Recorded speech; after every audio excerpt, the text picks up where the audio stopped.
Assalamualaikum warahmatullahi wabarakatuh. Waalaikumsalam warahmatullahi wabarakatuh. Salam sehat semuanya, Bapak dan Ibu.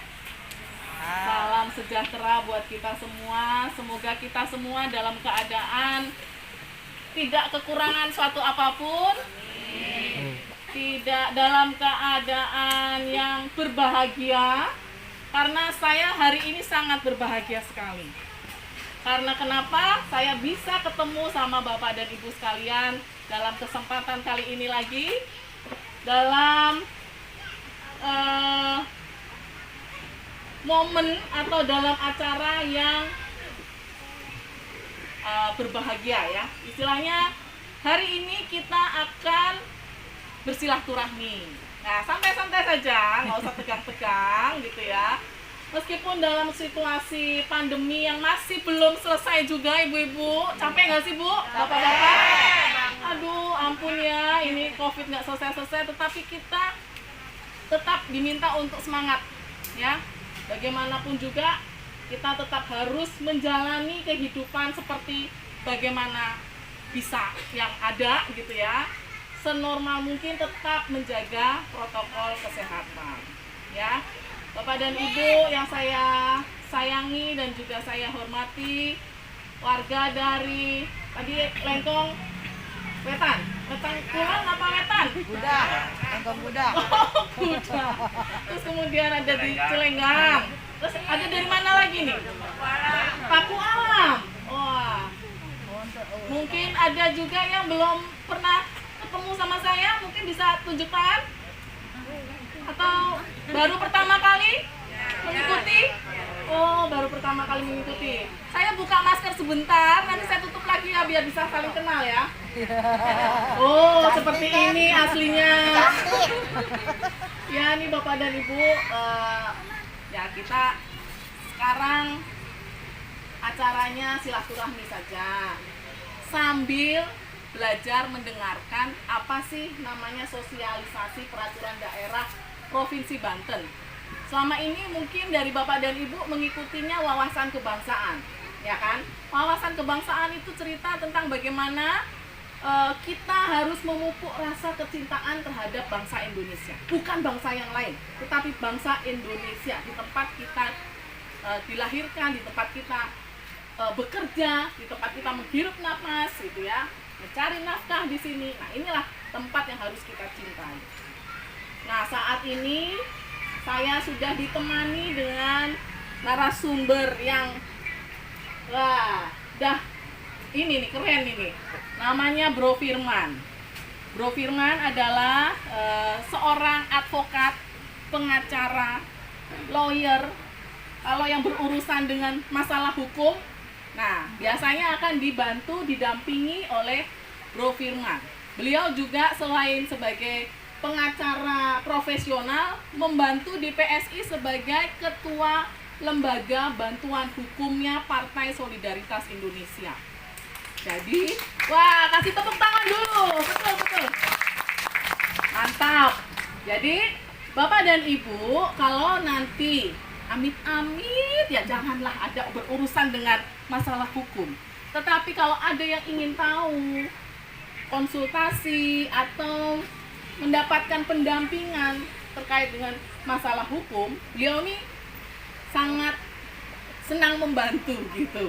Kemarin kita juga adakan di PSI terkait dengan masalah pinjaman online.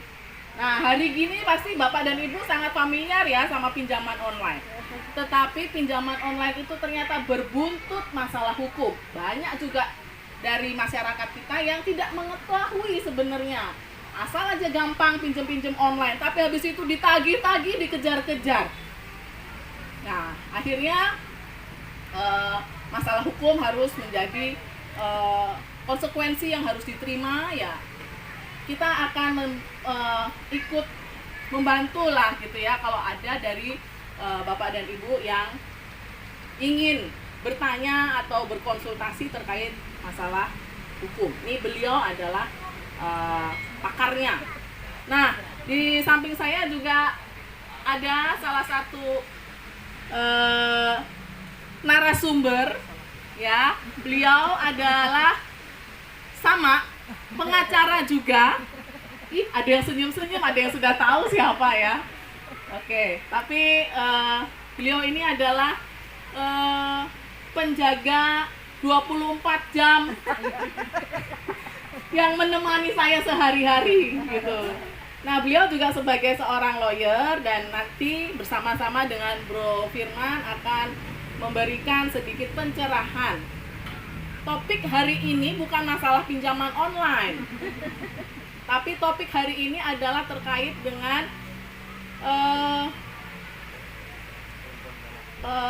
perlindungan perempuan dan anak terhadap kekerasan. Ternyata peraturan Provinsi Banten, peraturan daerah Provinsi Banten sudah mempunyai peraturan ini sejak tahun 2014, Bapak dan Ibu. Nah, momen kesempatan seperti ini loh, ini yang bisa kita pakai sebagai seorang anggota DPRD mensosialisasikan kepada masyarakat. Tetapi saya pun juga memohon kepada Bro Firman sama Bro Adrian untuk nggak usah terlalu berpanjang lebar, intinya saja, karena kita juga lagi nggak boleh berlama-lama berkerumun seperti itu. Nanti kalau ada yang ingin ditanyakan lebih lanjut terkait teknis atau detail-detailnya seperti apa, ngobrol di ini lain, di kesempatan yang berbeda. Mungkin nanti setelah ini atau apa bisa berlanjut lagi gitu. Karena kalau memang dalam kesempatan seperti ini kita biasanya cuma bisa sampaikan gambaran singkatnya dulu gitu. Ya, mungkin itu saja dari saya. Selamat menikmati sosialisasi Perda. Dan terima kasih saya ucapkan kepada Bapak dan Ibu, Mas-mas, adik kakak, encang-encing, Nyak Babe, sudah bersedia berkenan hadir dalam undangan ini. Semoga kita semua dalam keadaan sehat dan selalu dalam keberkahan Allah Subhanahu wa Ta'ala. Terima kasih. Wassalamualaikum warahmatullahi wabarakatuh. Assalamualaikum warahmatullahi wabarakatuh. Selamat sore Bapak Ibu sekalian.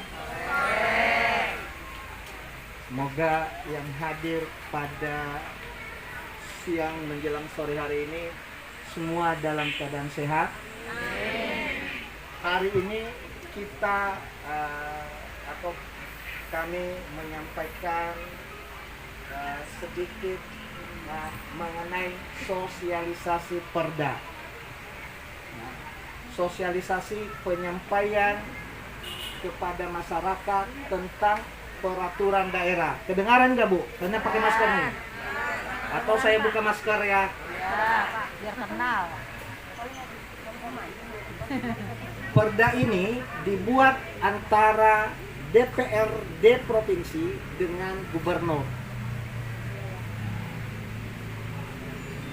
tentang Perda perlindungan perempuan dan anak terhadap tindak kekerasan. Jadi di depan kita ada Ibu Dewan Sismareta. Kebetulan Ibu ini dipercaya di Komisi D ya Bu ya?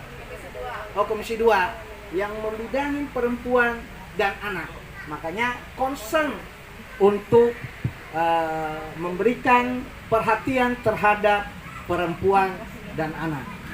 Di daerah Banten banyak tindak kekerasan yang dialami oleh perempuan dan anak, sehingga timbul peraturan daerah ini untuk melindungi kaum perempuan dan anak yang makhluk yang kurang berdaya melawan kekerasan. Jadi sebelum kita masuk di dalam apa itu peraturan yang di Perda yang dipaparkan pada sore hari ini, perlu kita ketahui itu apa itu kekerasan yang sering dialami oleh perempuan dan anak. Ada macam-macam kekerasan, ada kekerasan fisik, ada kekerasan psikis, ada penelantaran, ada kekerasan ekonomi, ya, ada kekerasan sosial. Ya, sering kita dengar bahwa ada perempuan yang dianiaya, kurang mendapat perlindungan hukum. Sebenarnya bukan kurang mendapat perlindungan hukum Bapak Ibu sekalian, karena kita belum tahu cara bagaimana kita melakukan perlawanan atau bagaimana cara kita melapor bila kita mengalami tindakan kekerasan dari orang lain atau dari kelompok, ya. Ini yang belum semua masyarakat mengetahui, sehingga pada momen sore hari ini, momen yang paling baik bahwa oleh anggota dewan kita mensosialisasikan perda ini terhadap masyarakat. Karena kalau umpamanya ada perempuan yang dianiaya atau anak yang kena aniaya, maka banyak orang yang tidak berani untuk melapor. Kenapa tidak berani melapor? Kalau melapor ke polisi sekarang ini, satu, ketakutan. Dua, nanti apa yang mau ditanya? Berurusan dengan pihak kepolisian, ribet, ya, susah. Padahal itu pemikiran-pemikiran yang ada di dalam diri kita, karena kita sudah sudah lama mengalami hal-hal. Kalau kita laporkan ke polisi itu, kalau dulu sering kita ditekan, sering kita ditakut-takuti, ya. Tapi sekarang di masa era reformasi, era keterbukaan, tidak begitu lagi, ya. Kalau umpamanya di antara Bapak Ibu ada keluarga, famili, tetangga yang mengalami tindak kekerasan, ya, masyarakat sekarang ini berperan aktif untuk melaporkan ke pihak berwajib. Di Banten ada forum yang dibentuk oleh pemerintah provinsi yang dinamakan dengan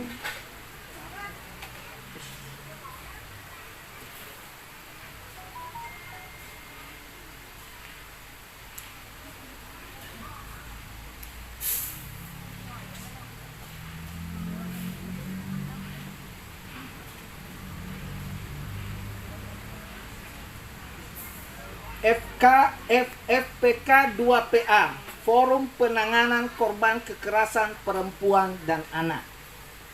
Selain itu, di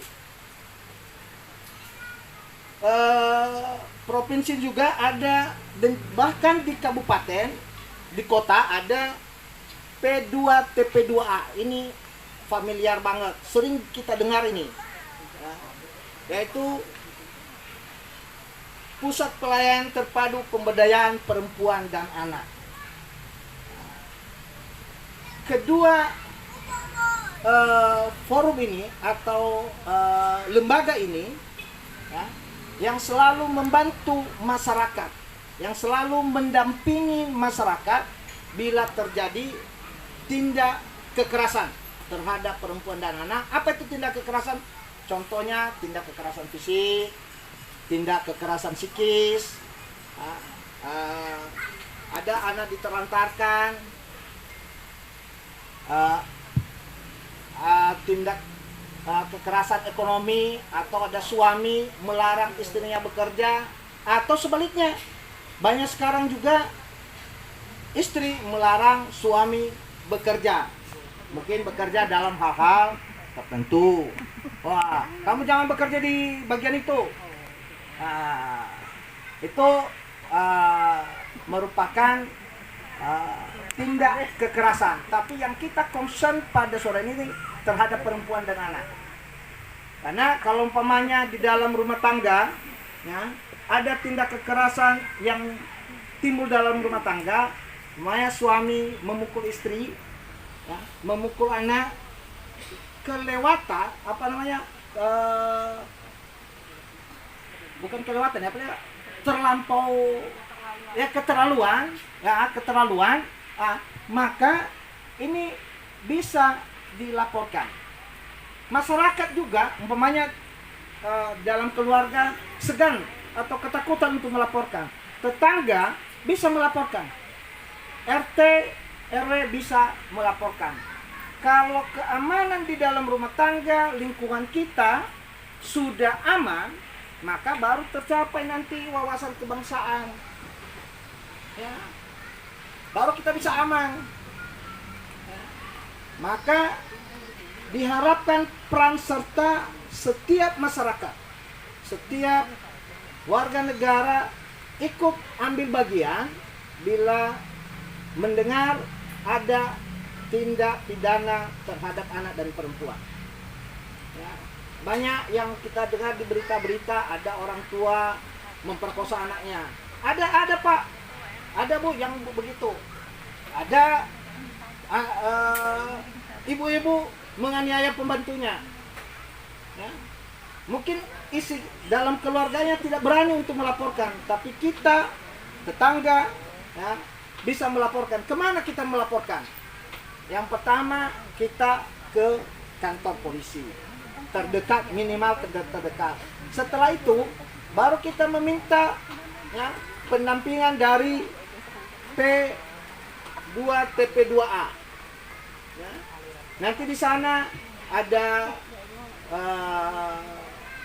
ahli psikologis di sana. Nanti kita diantar untuk ke rumah sakit, melakukan visum.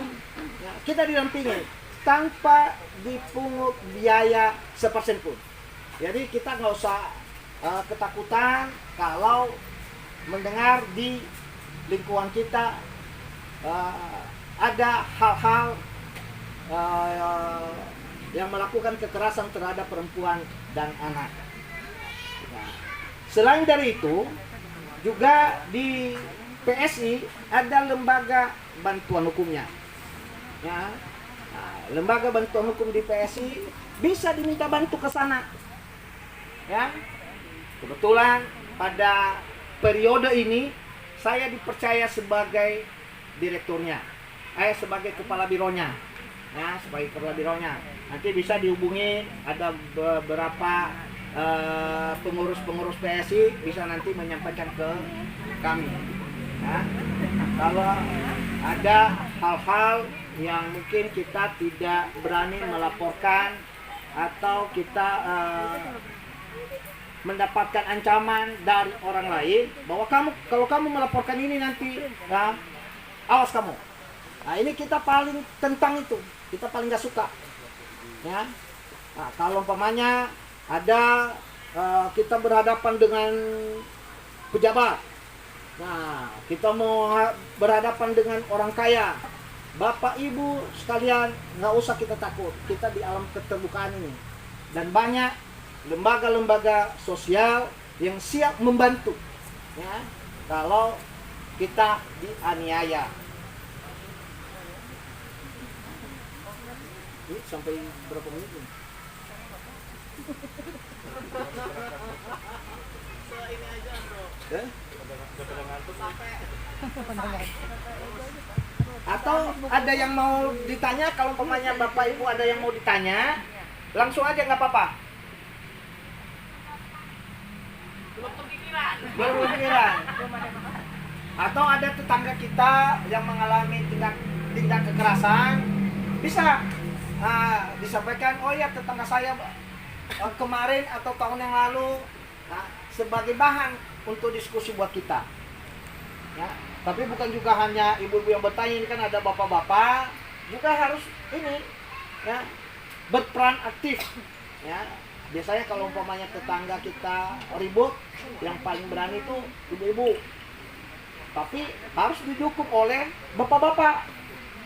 Tanpa ada dukungan dari bapak-bapak, mungkin juga ibu-ibu tidak berani juga, ya. Kalau ada yang atau korban dari tindak kekerasan ini, ya, oleh pemerintah mendapatkan hak-haknya, mendapatkan hak untuk perlindungan, pemulihan pemulihan fisik, pemulihan mental yang dialaminya. Berupa apa itu perlindungan apa? Bisa mendapatkan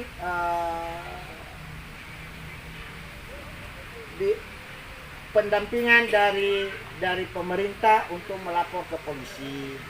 Ya, bukan langsung pemerintahnya nanti yang turun, tapi dia bekerja sama dengan lembaga-lembaga sosial, termasuk di dalamnya juga para pengacara atau advokat. Nah, kemudian pemerintah memberikan pelayanan medis kesehatan, ya, itu tidak dibayar, ya, karena korban kekerasan baik itu anak maupun perempuan, ya, kalau sakit atau dia sakit, ya, bisa dibawa ke rumah sakit, ya, mendapatkan pelayanan medis, ya, dengan tidak dipungut biaya. Selain dari itu, juga kalau korban kesusilaan, ya, korban kesusilaan dijaga rahasianya, ya, tidak diumbar rahasianya, karena selama ini kalau korban-korban kesusilaan banyak yang takut melapor, banyak yang takut cerita ke orang lain karena malu didengar atau nanti diceritakan ke orang lain, ya. Sehingga kalau umpamanya ada korban-korban kesusilaan, ya, ditemuilah advokat atau pengacara atau langsung datang ke P2 TP2A. Di sana rahasia dijaga, nggak bakal diberitahu ke orang lain kecuali ke atasannya, kecuali untuk bahan diskusi buat mereka, ya. Jadi jangan nanti kita takut bahwa rahasia kita, ya, diumbar ke publik, tidak.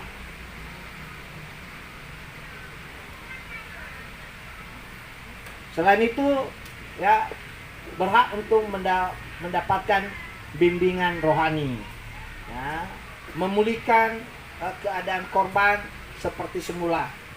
Itu beberapa hak-hak korban yang oleh pemerintah daerah, ya, memberikan perlindungan terhadap perempuan dan anak, ya. Sampai di sini ada yang mau ditanyakan dulu, Bapak Ibu?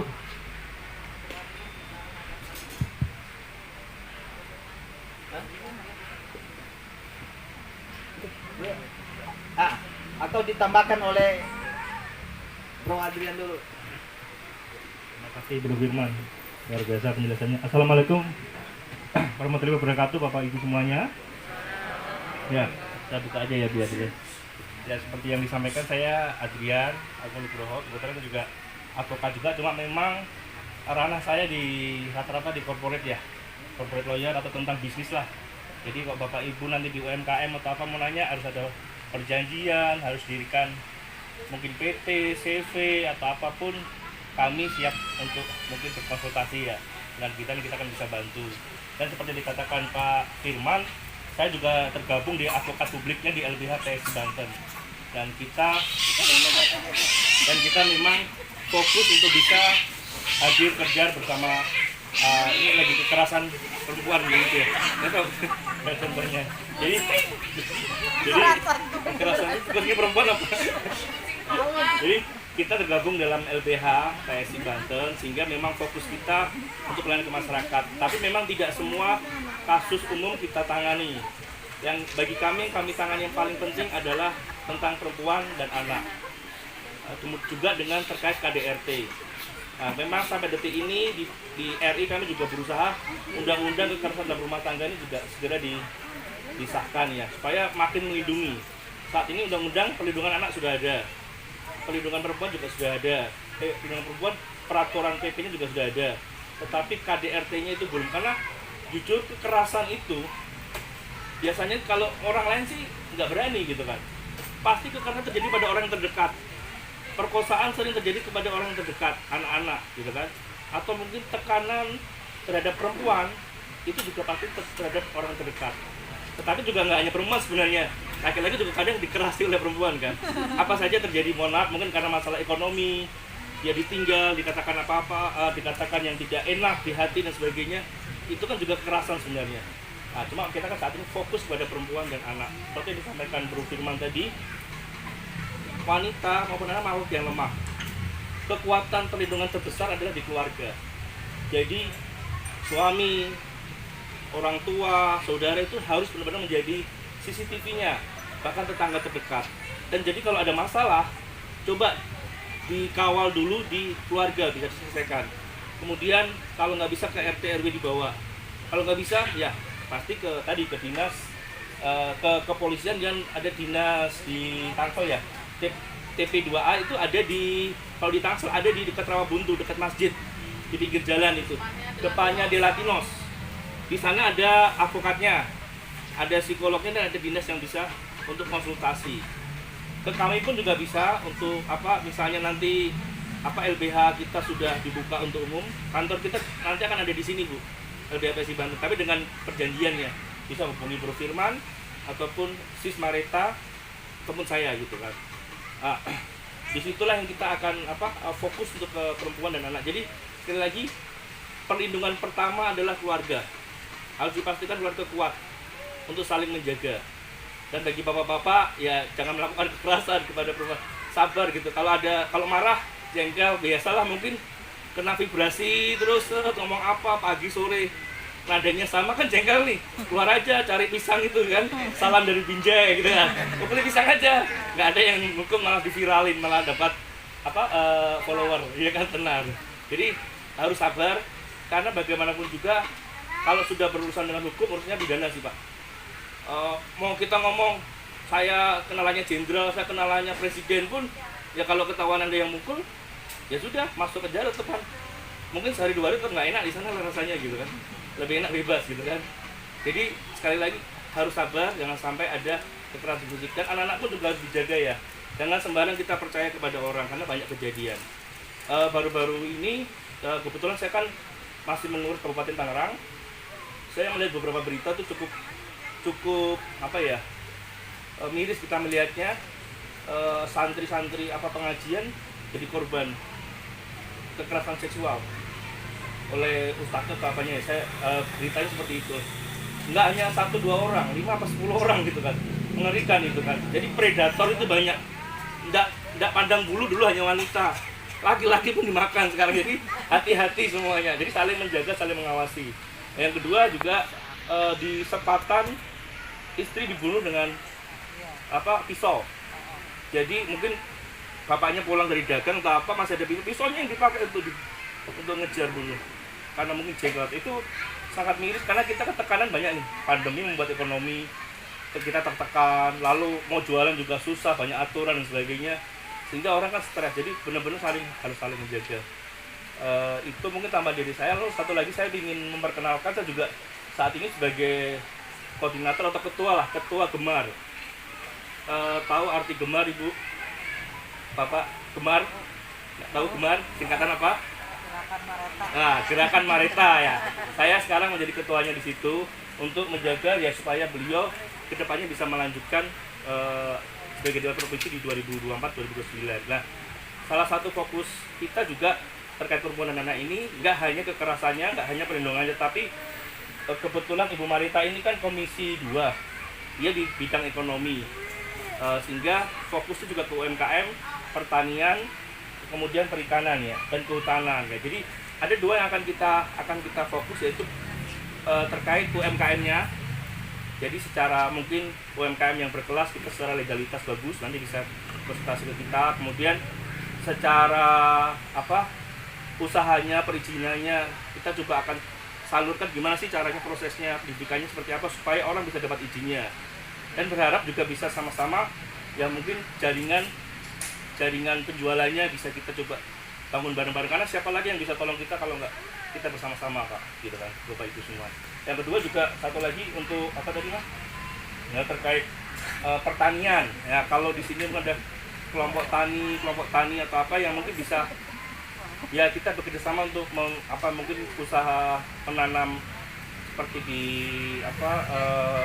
kayak anggur, kayak tanaman-tanaman khusus, itu kita nanti bisa kasih edukasinya, sehingga kita bisa bergerak dan berharap ya Tangsel punya kekhasan juga, selain anggrek kita juga punya buah-buahan nanti anggur gitu ya.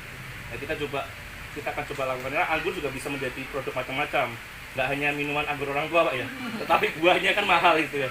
Kalau anggur orang tua udah beda lagi, kita nggak boleh minum kan, tetapi buah anggurnya itu cukup bagus buat kita, dan itu unik karena biasanya kalau nyari anggur kan ke luar negeri, ke Prancis kayak atau apa gitu kan, buah-buahnya atau ke Thailand. Tapi kalau Tangsel punya anggur, punya kebun-kebun yang indah, sangat luar biasa, jadi destinasi baru.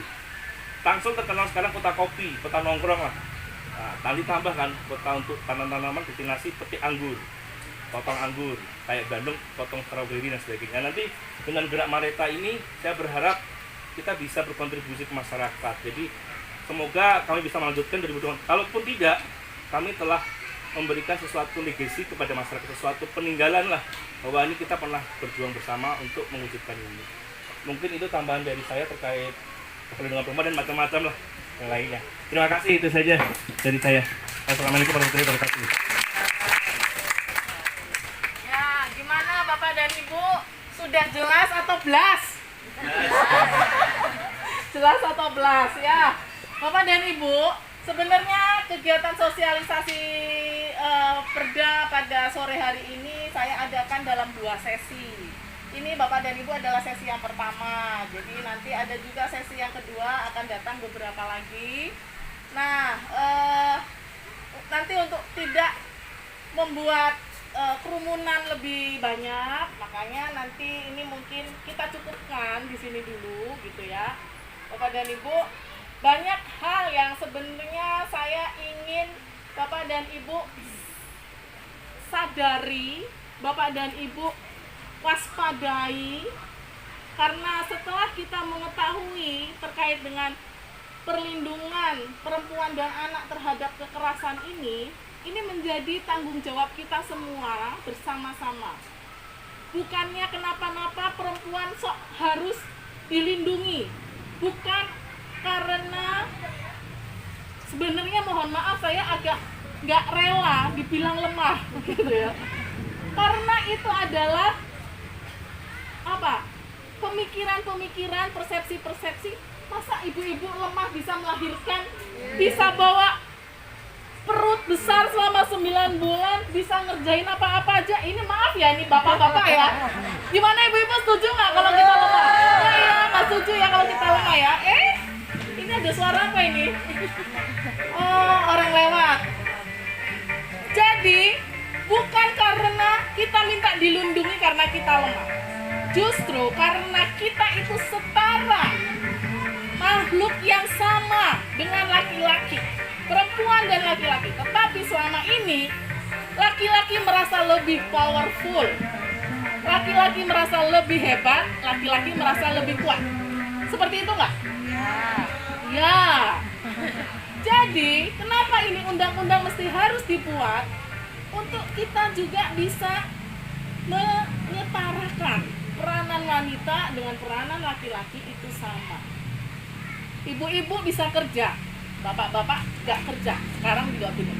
Tetapi masalahnya, ibu-ibu kerja, pulang kerja masih masak, pulang kerja masih ngurusin anak. Kalau bapak-bapak kerja doang. Oh. Jadi yang namanya masalah kesetaraan, bapak-bapak juga bisa urus anak, bisa kan? Nah, seperti itu. Jadi ketika kita sudah, aduh nih, maaf ya bapak-bapak, jangan merasa terzolimi. Saya cuci piring. Oh, cuci piring, pinter, bagus. Jadi, Bukan curhat ya ini. jadi seperti itu bapak-bapak, kita harus setara, perempuan dan laki-laki punya peranan yang sama dalam rumah tangga. Ya, anak juga tanggung jawab bersama, bukan tanggung jawabnya ibu saja. Di rumah itu urusannya sama ibu, anak-anak, enggak.